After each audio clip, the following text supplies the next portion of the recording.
اے حسین اے حسین اے حسین جیتے رہو شبیر پہ مرنے والوں غم حسین منانے والے آباد رہے حسین منانے والے اعوذ باللہ من الشیطان الرجیم بسم اللہ الرحمن الرحیم۔ ساری تعریف خدائے حسین کے لیے، درود و سلام محمد و آل محمد پر۔ پروگرام اسلام 24/7 میں آپ کا میزبان سید نیسم رضا عنوان زیارت عاشور اور صفت ظاہر کے ساتھ حاضر خدمت ہے۔ اس گفتگو میں ہمارے ساتھ دے رہے ہیں حجت الاسلام ریسرچ اسکالر آغا سید زیغم علی رضوی صاحب۔ ہم بہت ممنون و مشکور ہیں آغا آپ کے کہ آپ نے اتنے مصروف ترین دنوں میں ہمیں ٹائم دیا۔ آغا، ایک سوال جو میں شروع میں ہی آپ سے کر لینا چاہوں گا کہ یہ ابھی جشن آزادی کے دن چل رہے ہیں، 14 اگست آ رہی ہے اور 14 اگست آئی ہی نہیں، ایام ازاں میں ہے، لیکن ایام ازاں ہمارے لیے بہت اہم ہے، جبکہ جشن آزادی ہے اور 14 اگست کے دن آ رہے ہیں، تو ہم یہ جشن آزادی یا اس جشن کو کیسے منائیں، جبکہ یہ وہ غم ہے جس غم کو ہم بڑی خوشی سے اہتمام کرتے ہیں؟ اس حوالے سے تھوڑا سا بیان کریں کہ ہمارے ناظرین کو بھی۔ اعوذ باللہ من الشیطان الرجیم بسم اللہ الرحمن الرحیم الحمد للہ والصلاة والسلام علی اہلہا الحمد للہ الذی جعلنا من المتمسکین بالقرآن الکریم و بولایت امیر المومنین و ائمۃ المعصومین علیہم السلام، اما بعد۔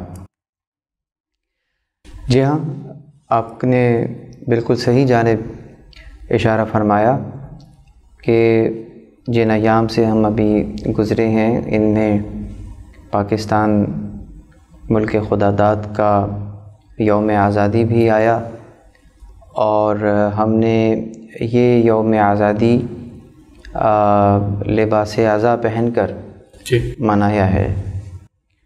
دیکھیے، یوم آزادی کے اندر جو روح چھپی ہے اور وہ یہ کہ ہر طرح کے طاغوت سے آزادی۔ سبحان اللہ۔ خود یہ ایام جن مطالب کا تقاضا کرتے ہیں کہ جن کو بیان ہونا چاہیے، وہ یہی ہے کہ مولا حسین علیہ الصلوۃ والسلام نے لوگوں کے بارے میں یوں کہا کہ الناس عبید الدنیا، صحیح، لوگ دنیا کے بندے ہیں۔ عبید جمع ہے اور غلام ہیں، دنیا کے غلام ہیں۔ وَدِينٌ لَعِقٌ عَلَىٰ أَلْسِنَتِهِمْ، اور دین جو ہے وہ ان کی زبانوں پہ چٹنی کی مانند ہے، یعنی جب تک اس چٹنی کا چٹخارا ان کی زبانوں پر ہے تب تک ان کو اچھا لگتا ہے، اور جیسے ہی اس میں کچھ کڑواہٹ محسوس ہوتی ہے تو یہ اس کو تھونک دیتے ہیں، یعنی دین کو تو یعنی دین کو بس اتنا لیتے ہیں کہ جس سے ان کی دنیا بن جائے، صحیح، اس سے زیادہ اور کچھ نہیں۔ دوسری طرف ہم یہ دیکھتے ہیں کہ خود مولا حسین علیہ الصلوۃ والسلام کے بے پناہ القابات ہیں۔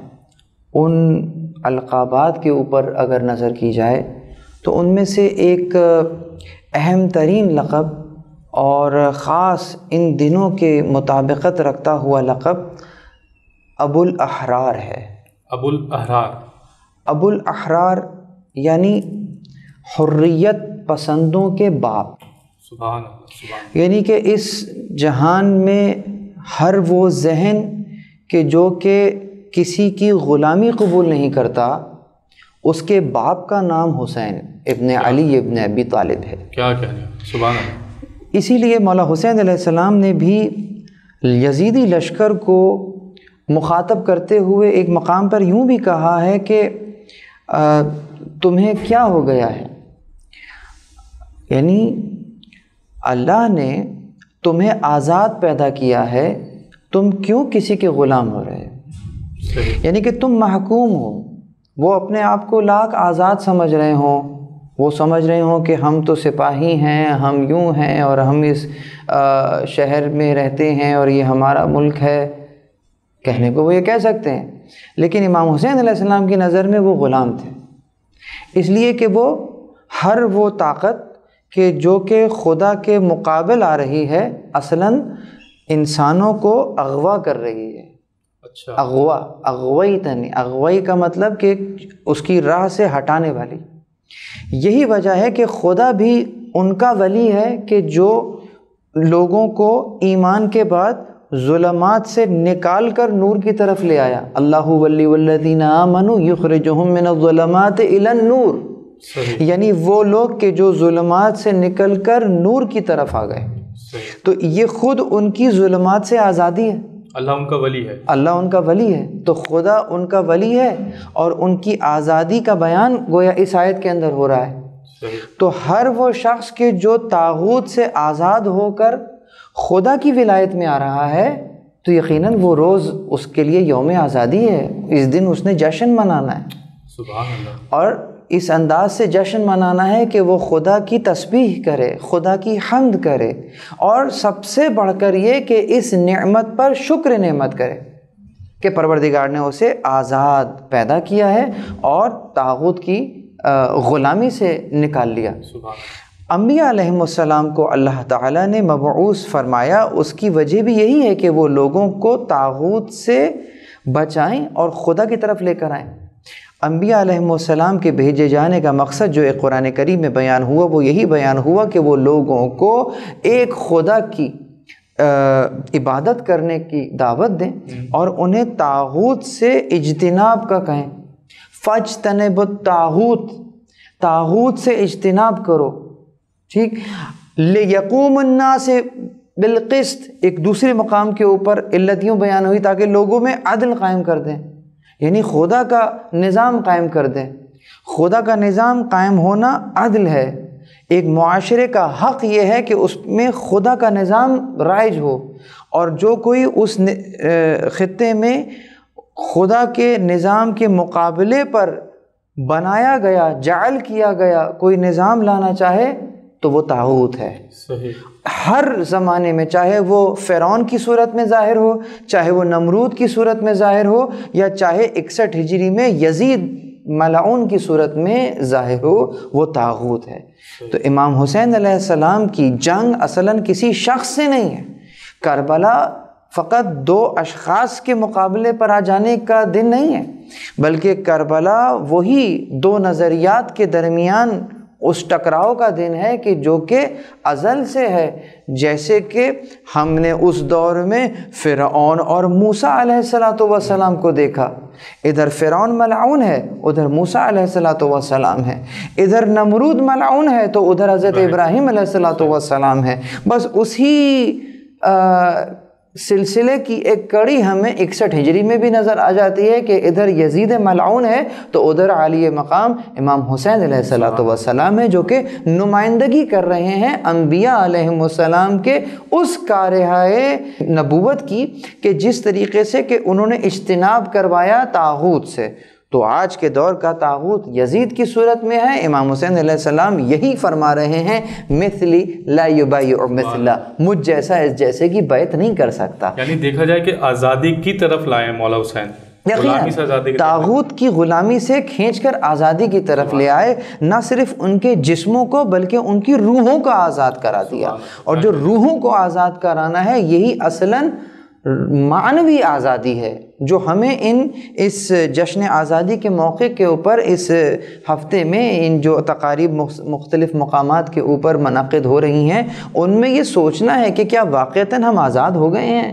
کیا یہ وہی آزادی ہے، معنوی آزادی، کہ جس کی طرف ہمیں سید الشہداء دیکھنا چاہتے ہیں، جس کی طرف ہمیں ائمہ معصومین دیکھنا چاہتے ہیں، کہ تمہاری فکر کسی کی غلام نہ ہو، تمہاری فکر الہی فکر ہو، تمہاری فکر طاغوتی فکر نہ ہو۔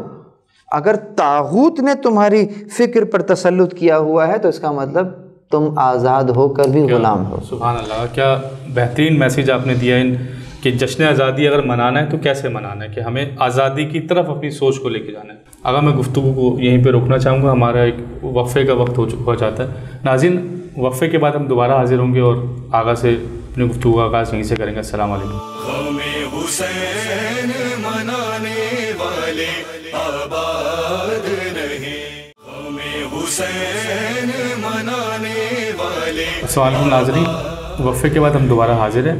آغا بہت خوب آپ نے جشن آزادی کے جو ایام چل رہے ہیں اس کے حساب سے میسیج دیا کہ کس طرح سے عزادار ان ایام میں جشن آزادی منائیں.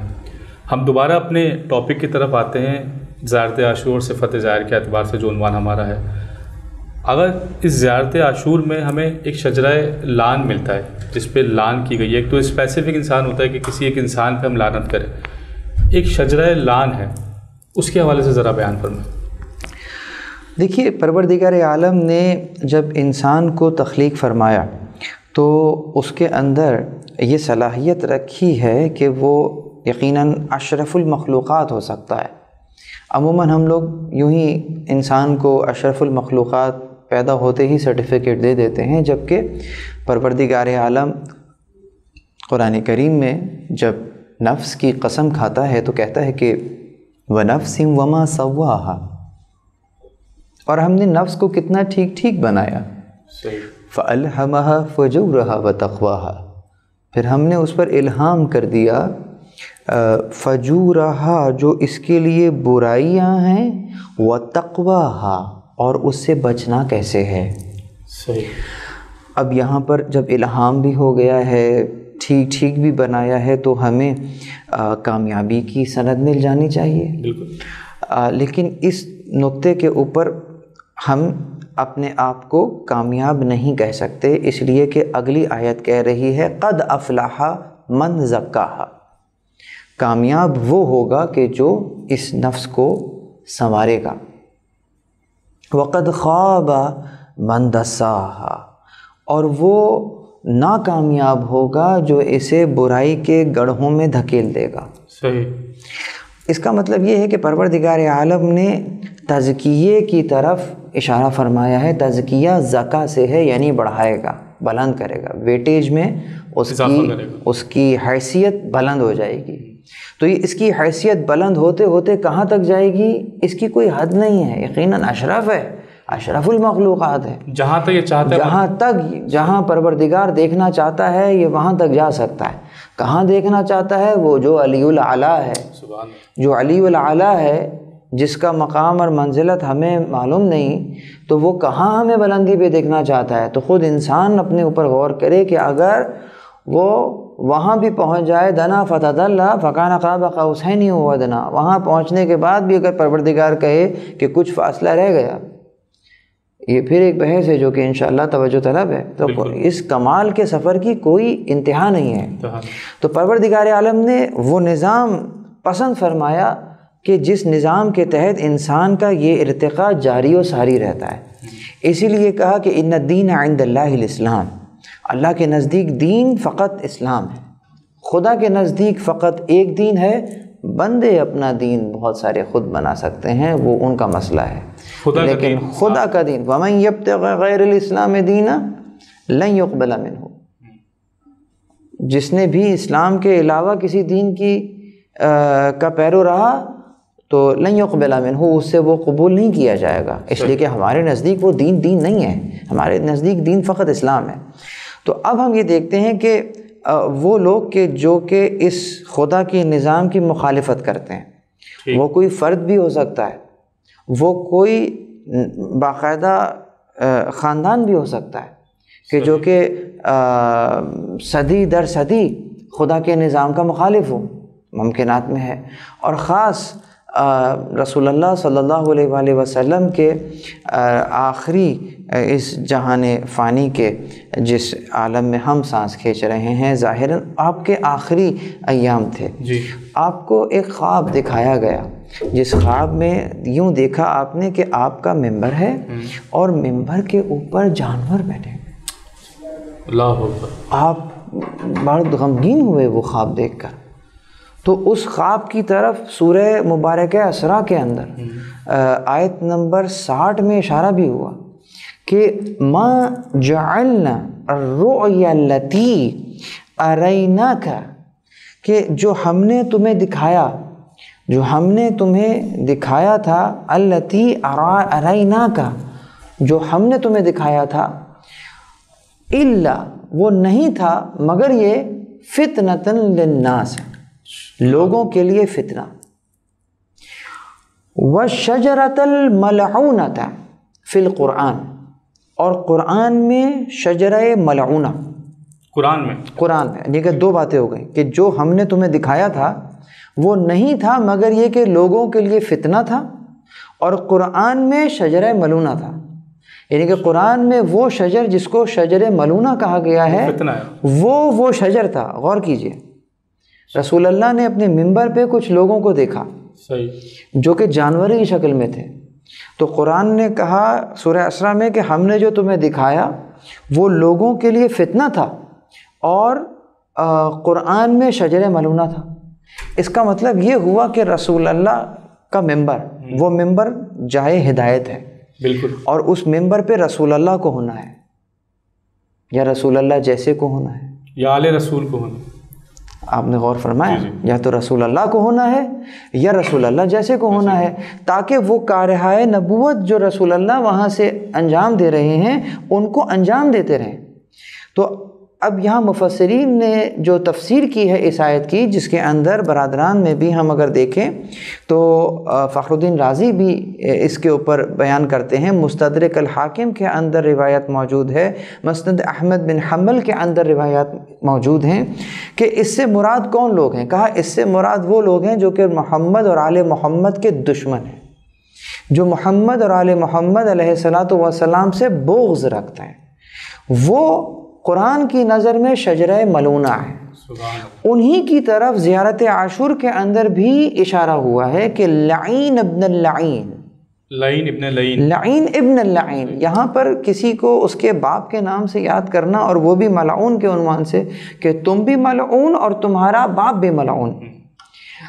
اسی طریقے سے اور اشارہ دیا کہ وابن آکلۃ الاکباد، اور اس کے بیٹے کے جس نے جگر چبائے ہیں، یعنی کہ اس شجرے کی طرف اشارہ کر رہے ہیں۔ خود امام محمد باقر علیہ الصلاۃ والسلام اس شجرے کی طرف اشارہ کر رہے ہیں کہ جس شجرے کی ابتدا شہداء کے چبائے ہوئے گوشت سے ہوئی ہے۔ بی بی زینب سلام اللہ علیہ نے بھی دربار یزید ملعون میں یہ جملہ کہا ہے کہ تو کیوں نہیں ہمارے قتل میں جلدی کرتا جبکہ تیرا گوشت پوست بنا ہے شہداء کے خون سے۔ بتا دیا کہ تو کس شجرے سے ہے، کس شجرے سے۔ تو یہاں پر اس میں کوئی دو رائے نہیں ہے کہ وہ خطیب اور وہ اہل منبر کہ جو کہ اہل بیت علیہم السلام سے بغض رکھتے ہیں، جنہوں نے 70 سال تک مولا علی علیہ الصلاۃ والسلام کو منبر سے گالیاں دی ہیں، یہاں تک کہ مسجد نبوی کہ جہاں پر رسول اللہ کا منبر موجود ہے اور رسول اللہ وہاں آرام فرما رہے ہیں، اسی منبر پر جمعے کے خطبات کے اندر، عیدین کے خطبات کے اندر مولا کے اوپر سب و شتم کیا جاتا تھا، اور یہ سلسلہ 70 سال تک جاری ساری رہا۔ تو یقیناً یہ کس شجرے کا بیان ہے؟ جن لوگوں نے خلیفہ راشد مولا علی علیہ الصلاۃ والسلام کے اوپر لعن طعن کی سنت رائج کی، ان کا تعلق کس شجرے سے ہے؟ اسی شجرے سے۔ قرآن کے مطابق وہ وہی شجرہ ہے کہ گویا تم اس منبر کے تقدس کو نہ صرف پامال کر رہے ہو بلکہ لوگوں میں فتنہ ایجاد کر رہے ہو، اور تم اب بتا بھی رہو کہ تمہارا کس شجرے سے تعلق ہے۔ آیت نے یہی کہا ہے کہ وہ لوگوں کے لیے فتنہ ہے، یعنی فتنہ ہے۔ فتنے کا مطلب کیا ہوتا ہے؟ یہاں پر میں اپنے ناظرین کو فتنے کی بھی ایک ڈیفینیشن دے دوں۔ دیکھیے فتنہ کسے کہتے ہیں؟ فتنہ اگر کوئی شخص مثلاً یوں کہیں کہ چھپ کر شراب پی رہا ہے، تو چھپ کر شراب پی رہا ہے، چھپ کر کوئی برائی کر رہا ہے، وہ خود جانتا ہے کہ یہ ایک برائی ہے، چھپ رہا ہے، برائی اگرچہ برائی ہے لیکن فتنہ نہیں ہے، وہ اس کا اللہ کا معاملہ ہے۔ ابھی فتنہ کب ہوگا؟ فتنہ اس وقت ہوگا کہ وہ شخص علی الاعلان منبر پر بیٹھ کر شراب خوری کرے، اور اس کے حق میں بولنے والے درباری یہ کہیں کہ نہیں وہ خلیفۃ المسلمین ہے، اس کے لیے جائز ہے، وہ کچھ بھی کر سکتا ہے. یعنی کہ جب اس کے غلط فعل کے لیے لوگ دلیل قائم کریں اور اس کو برا نہ سمجھیں، یہ فتنہ ہے. وہی ابھی آپ نے تھوڑی دیر پہلے کہا کہ خدا کے نزدیک تو ایک ہی دین ہے، وہ دین ہے اسلام. تم اپنے دین بنا لو تو وہ اس سے کوئی مسئلہ نہیں. یقیناً. تو اگر تم اپنے طریقے سے کسی کو مقدس بنا لو تو وہ تمہارے نزدیک مقدس ہے، خدا کے نزدیک لعین ابن اللعین. سبحان اللہ.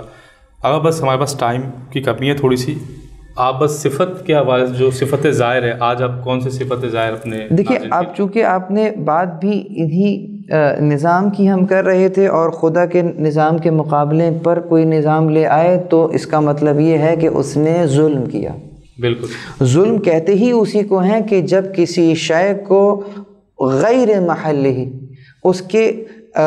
اس کی ایسی جگہ رکھ دیا جائے جو اس کی جگہ نہیں ہے تو یہ ظلم ہے.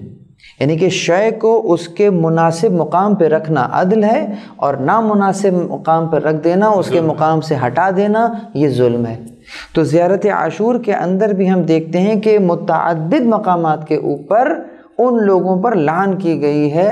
پہلے درجے میں تو انہی لوگوں پر لعن کی گئی کہ جنہوں نے خود سید الشہداء ہی کو ان کے مقام سے ہٹا دیا. یہ ظلم ہے. لعن اللہ امتا دفعتکم عن مقامکم وَأَزَالَتْكُمْ عَنْ مَرَاتِبِكُمُ الَّتِي رَتَّبَكُمُ اللَّهُ فِيهَا.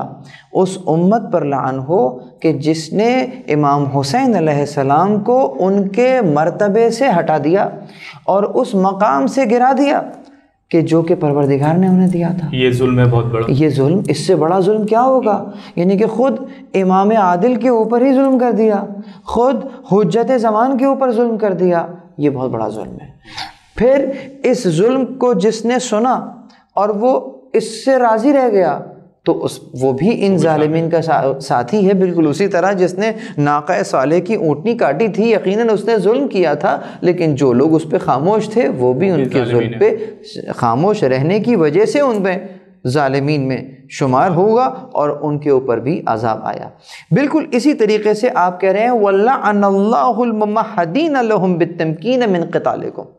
میں لعن کر رہا ہوں ان لوگوں پر کہ جنہوں نے ان کے ساتھ پہلے درجے میں تو جنگ کی اور دوسرے درجے میں وہ لوگ کہ جنہوں نے ان جنگ کرنے والوں کو جنگ کرنے کی قوت فراہم کی، جو انہوں نے سہولت کار، جو سہولت کار ہیں، جنہوں نے، اب وہ کون کون لوگ تھے؟